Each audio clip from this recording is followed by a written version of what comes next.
I'm going to show you guys how to replace the bulbs that go into the Stagea Climate Control.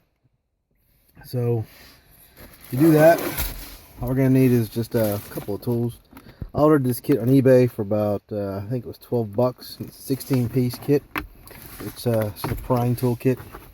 And the only thing we're really going to need from here is just a standard size, the small size flathead screwdriver. Alright, so first things first, I actually already popped off the that part, the air vents, last night. But what you really just need is this guy here, just a standard pry tool. I use the small side because it's easier to get into the wedges. It's thinner, it's pretty easily in there. So I'll just put it there. And what I actually did to make it easier to pop off without damaging anything, just to make 100% sure, is I just use this one to wedge it a tiny bit, and it would be held in place by the pressure. And while it's held in place, I'd use another one of the tools and just do it on the other side and pop them off at the same time, and the whole thing comes off pretty easily.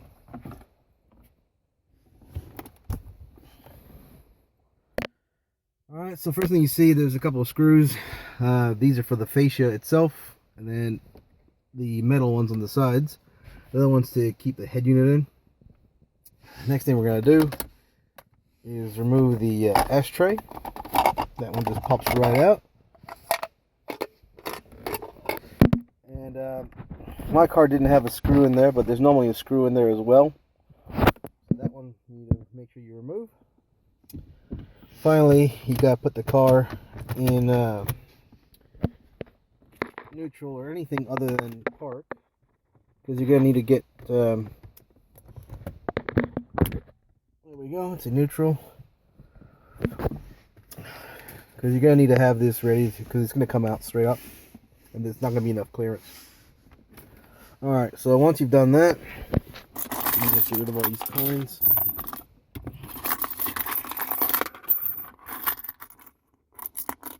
I went to the car wash yesterday, that's why I have all these coins here just in case. Anyhow, so next thing you want to do is use the small side of the spudger and just get underneath. I'm going to use the bigger one actually. And I'm prying the back of it. And as you saw then, it all kind of just came apart one go. And you want to lift upwards and forward, and that's loose now, but it's not ready to remove. Down underneath there's a cable for the traction control, which is that button just there, and then there's the lighter socket, which is held by all the wires back there. So first thing you gotta do is I'm gonna just pause the video because I need to get my finger underneath, because the actual clip for it is underneath. Actually, I think maybe we'll do it pausing the video. It's underneath. You have to press it in. While you're pressing the clip in, then you just yank it out.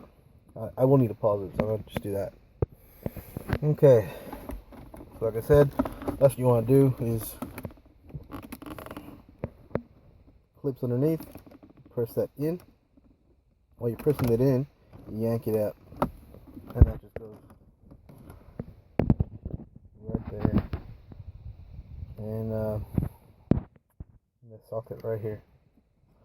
Anyhow, so now that I've done that, the whole thing can come forward, and we can remove it. Now to get the stuff that you need to, you don't have to remove the clips for the socket for the lighter plug, so I'll just leave those clipped in there. Alright, now underneath there's two more screws on either side, and that's for the whole head unit. So I'm going to get the standard Phillips head and start undoing it. Just going to pause it while I get all the screws done. Okay, I'm just finishing the last part of the screwing. Now, normally I would use two hands, but since I'm doing the video, I'll just show you real quick. You want to make sure that when you get into the last part of unscrewing it, that you hold the screw. I'm just putting them in the center cubby hole, just underneath where the center console is. You want to make sure that when you're unscrewing it, that you support the screw on the way out, because the last thing you want to do is remove it and it fall down somewhere in the compartments back there. Alright, so that's all the screws done. Like I said, these two are for the fascia, so we'll worry about those in a minute. So once all 4 screws are out, the whole unit can come straight out. So the whole unit just pops off. And you'll notice that the unit is actually got this, which is the surround, that's the double din screw in for the whole unit. So that's the stereo and the climate control. So while we're here, the climate control has these 2 screws. Let's see, yeah. So there's 2 screws just here, and so those hold in the climate control. Just some on either side of it. There you go. So to get the climate control out, we want to get rid of the fascia. That way we don't hurt anything on the way out, because we're going to need to actually pry the cage, the double din cage, open to get this guy to slide out. So I'm going to just undo the screws to the fascia. There's 2 on the top, and then on either side of the double din cage, there's one there, and another one here somewhere. There it is. That one. So those 4 screws hold the fascia to the double din cage. So I'm just going to get rid of those and then remove the fascia. Okay, so I removed the screws that hold the fascia to the cage. So the fascia will just literally just come off pretty easily. And there it is. Alright. So like I said, the climate control, let me just get this in a better angle. Climate control held to the double din cage, 2 screws on either side. So I'm just going to get rid of them. Okay, so I got rid of the screws for the climate control. And the climate control unit itself has got indents on the side where there's kind of grooves that this cage slides into. So before you actually remove it, you need to remove the cables that connect it to the electrical system, which are on the back of the climate control unit. These 2 cables, there's a pin underneath you to push in. It's pretty standard, and once you do that, it comes off pretty easily. It's just hard to do with one hand. There we go. What I'm doing right now is just wiggling the cables out, so pushing in the pin and then wiggling the cable side to side until it comes out. And so there's 2 of them. They go right in the back. Alright, like I said, I've already undone the screws. So next thing you want to do is use the top of the din cage to undo the side where the slots go into. Just to pry it out of the socket. So you do the same thing for either side. Just get it's essentially you're bending it a bit to the side outwards. That way it frees the climate control unit. Alright, so here you see what I'm talking about. So the climate control unit has a couple of indents where the screws go into that align with the din cage grooves that slot into it. So that's why you have to pry it open. That way you can release it, and then it'll just come out. Alright, once it's out, there's a total of 6 different screw type bulbs. Use a Phillips head to undo it. Just try to get this in focus. There it is. So you can see the Phillips head screw. You just literally undo it to one side or the other, and the bulb will come out. Now the top ones, the gray bulb holders, those are really long. And then underneath, towards the back, see these white ones? Those are the same style, like the Phillips head style. Let me just see and get this in focus. Let me just get better light, maybe. Here we go. So you see the same thing. So those will unscrew the same way, and those are the short type bulbs.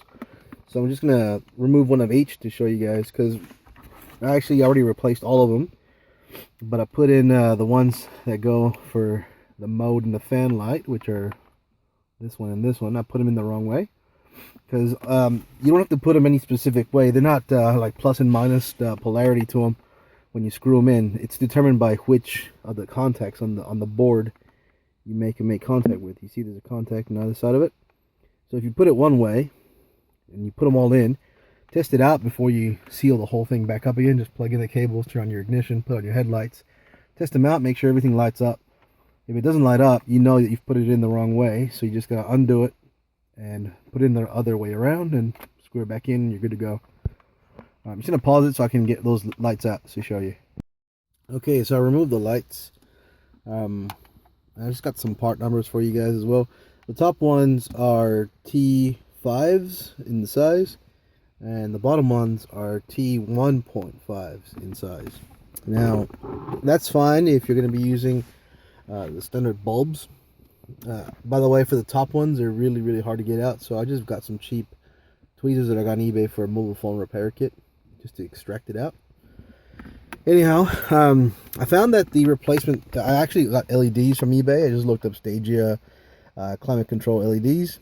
So I got LEDs, and what I had to do, because the sockets that they come with, they're just too big, even though they're the same style and it looks like it'll fit.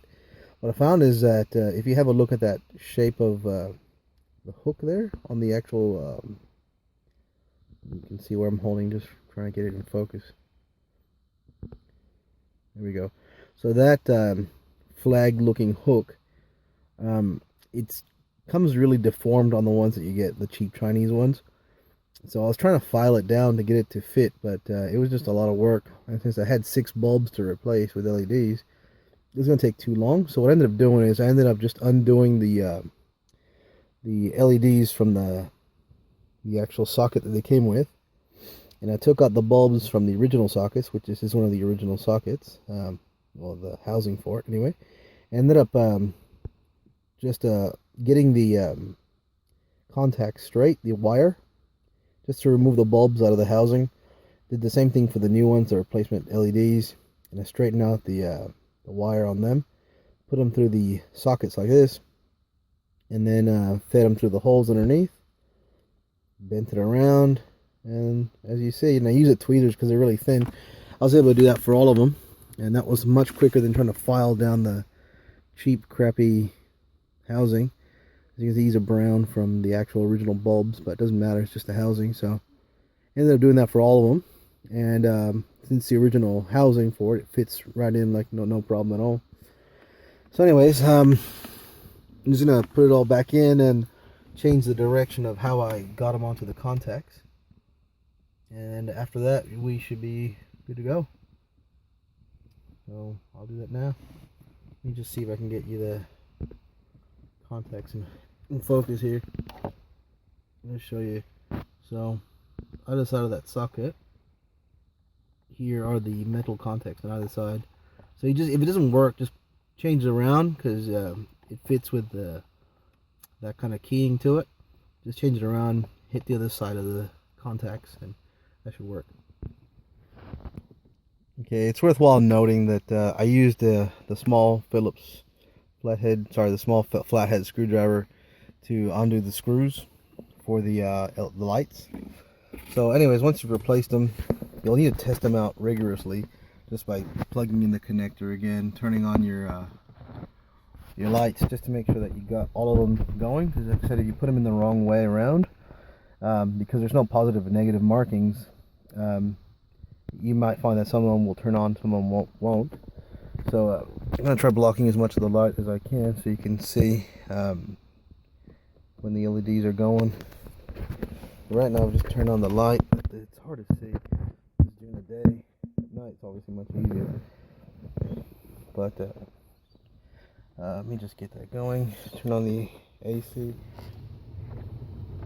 And actually where it says the actual fan, so the fan, the mode light, the vent, and the AC, those are all the 4 buttons that they're underneath. So those all need to light up, and this is done by the same One is the one in the very end for AC, and so is this column.